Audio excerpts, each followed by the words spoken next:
be showing you how to set up your own ant starter kit. We're your hosts. My name's Rourke. And I'm Dominica, and we're animal technicians at Ark Animals Rescue. So today we're going to be using the Myrmeco Ant Starter Kit by Ants HQ. This starter kit was actually sent to us with an assortment of other items, and you can see that in an unboxing video which is linked in the description below. This is such a cool starter kit. It has so many features to it, including micro mesh, which allows sufficient ventilation while still preventing any escape. There is a foraging area for worker ants to explore, hunt, and gather food and water.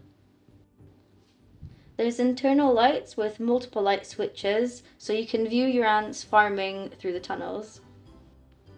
This kit comes with a hydration portal, meaning you can use the provided syringe to inject water into the small port, meaning you can hydrate the nest. There's a hydration chamber to allow the water to accumulate in a well for the ants, and after it travels downwards, and this also provides a humidity gradient. And there is an entrance connecting the tunnels of the nest to the foraging area, meaning easy access for the ants to forage. Ants HQ sent us some really detailed instructions, which we're actually going to follow step by step. Cool. So step 1, to avoid any scratches on your Myrmeco ant nest, it will arrive with a protective brown film. Simply peel off this layer before setting your nest. So that would be this one just here. Take that one.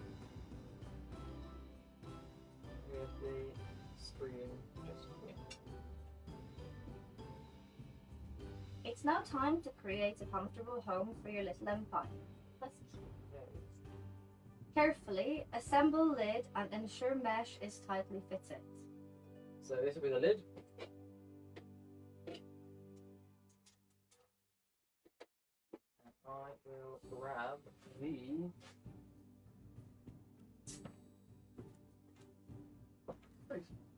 Lovely.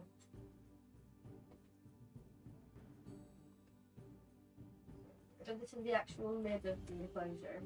This is, yeah, right here. Oh, this bit, okay. So we just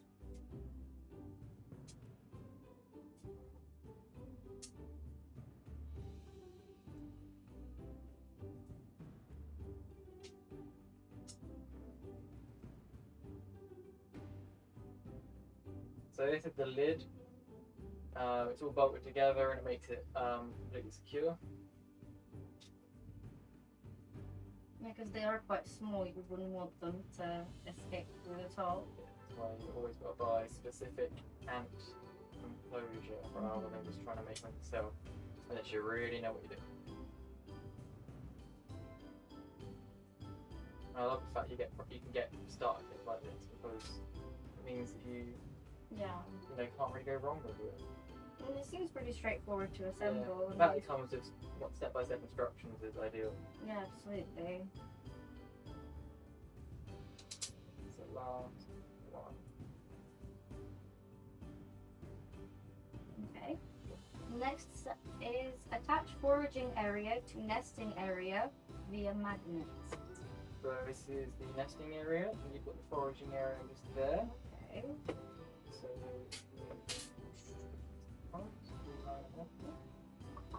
we go. Oh wow, okay. Straight on, perfect. That's simple. Attach viewing panel. Attach viewing panel. That'd be this one here. Perfect. Stick that quick. White.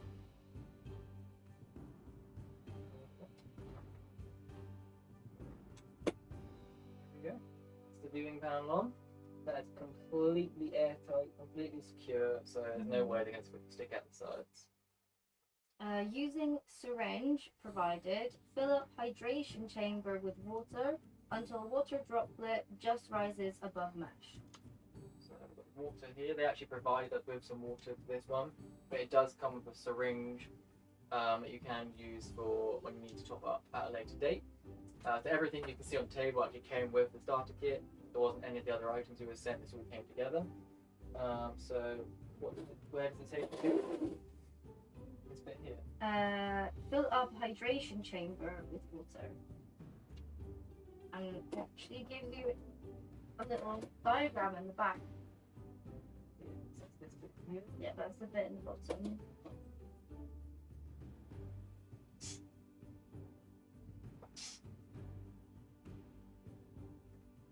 That's right. There we go. You can actually see it filling up as well, which is like, look, Oh wow, yeah. it's got a full-on little well, which is really cool to actually see once it's full. We will be doing a close-up and all the specifics of the setup after we set it up. So we'll be going for that after. Okay. Using the syringe again, 6 milliliters, hydrate the nest through the entrance hole. So through the entrance hole.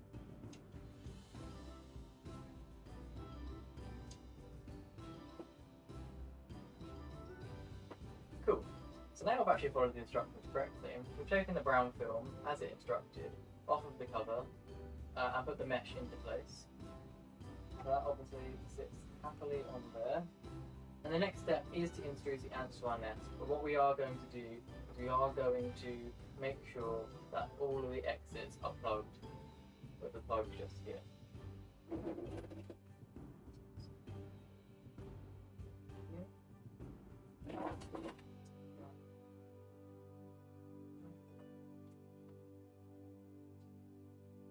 That one out. There. We're going to introduce them straight into the nest rather than the foraging area, so they can get a lot more comfortable with their environment and explore at their own pace. So, what is the next step? Moving the colony. So, as mentioned before, the empire is now ready. Now, as exciting as it is, it's important to remain calm and swift. Gently place the tube inside the foraging area and open the cap. Ants will explore and make their way into the nest. Okay, so they actually want us to introduce it into the foraging area. So what we're going to do, we're going to open this up.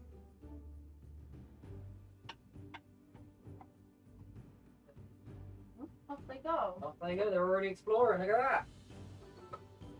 That's really exciting. Just I love how instantly they just come straight out. That's really cool. So they're already exploring. Don't do what we've done. Follow the instructions. We've tried to improvise. Don't do that. So yeah, now they are foraging and hopefully will explore their way into the nest and eventually the queen will move down there as well. So what is the next step, Dom? I think for now that is pretty much the last step. Now it's just maintenance. Perfect. As your colony settles in, you can begin feeding them with insects or ant jelly or other foods every 4 to 6 days, depending on their hunger. It is important to hydrate the nest every 7 to 10 days. Perfect. So what we're going to do, we will introduce one of the jelly pots. They've given us 3 jelly pots of this starter kit. So, did you want to go ahead and pick a jelly pot? Yeah, let's go for the white one. Cool. They actually look good enough to eat. It looks like normal food. They do smell really good as well. They smell so sweet. Yeah. Like I could genuinely eat this. Please don't. I do know someone who's eaten one of these and he did not feel very well afterwards.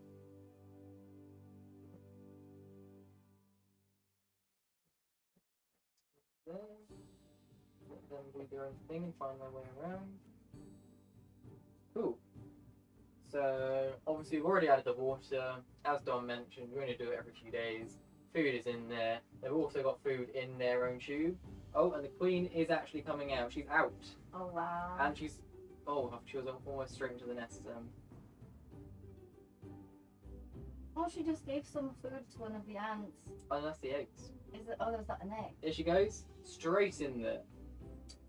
So they know exactly what they're doing. It's very cool, guys. We are very excited to be doing this with you. Cool. So the next step is sleep mode. As like many other ants, another living being also sleep. Ants also sleep. We advise you to turn off the lights at night to replicate their natural environment. So that would be the same as what we do with all animals here. In most of the animals here, we have the lights on a 12-hour cycle to replicate day-night sequencing. and allow nocturnal and diurnal animals to get a idea of when they're supposed to wake up. So we actually have the plug for the light here. So what we're going to do, we are going to stop right here, plug it in, and carry on with you guys once it's all been plugged in. So see you in a second. We're so excited to see how well these ants have moved into their new enclosure. The species that we just moved in is called Myrmeco barbarus, also known as the European harvester ant. This species is actually native to east northern Spain and also to northern Africa, which is quite interesting. They're not just European harvester ants. And they get their name harvester ants because they primarily collect seeds from plants such as grasses as their main food source. Which means it is vital that they have a constant supply of seeds to feed from. Obviously, we will be adding more to the enclosure at a later date, but at the moment they do have a lot in their transport chute ready. A fun fact about this species is that they're actually responsible for 50 to 100% of seed losses in northeast Spain. And they don't actually eat the seeds that they harvest. What they do is they break them down by chewing them, mix it with their saliva, and create what you call an ant bread. And then they go and eat that. That allows them to digest it a lot easier. Which I think is really cute that they call it ant bread. Yeah, and they're actually farming their own food. You probably hear of leafcutter ants doing the same thing. These guys are very similar. Leafcutter ants will break down leaves and will grow a certain fungus to eat. These guys will break down seeds and grow their ant bread. We really hope that this colony will enjoy this brilliant new starter kit, and we can't wait to see how they get on with the farming. To keep up to date with the progress of this colony, make sure to follow us on Instagram and like our Facebook page. We're hoping to post regular updates, or as regular as we can, on how well they're settling in, and eventually we'll take the tube out. If you're interested in getting one of these yourself, there is a link to the product from Ants HQ in the description down below. Well, we hope you enjoy watching our ant setup video. We hope to be producing more videos on ants, especially on ant care, and we'll be hoping to produce videos very soon on the care of some of the other animals with us at Ark Animals Rescue. If you'd like to stay updated on what we do and get notifications about new videos, make sure you subscribe and press the bell button. And make sure you also follow us on our social media to get updates on the care of all our animals. The description for that, as well as our website, is in the description down below. Thank you guys for watching, and we'll see you next time. Thanks, bye!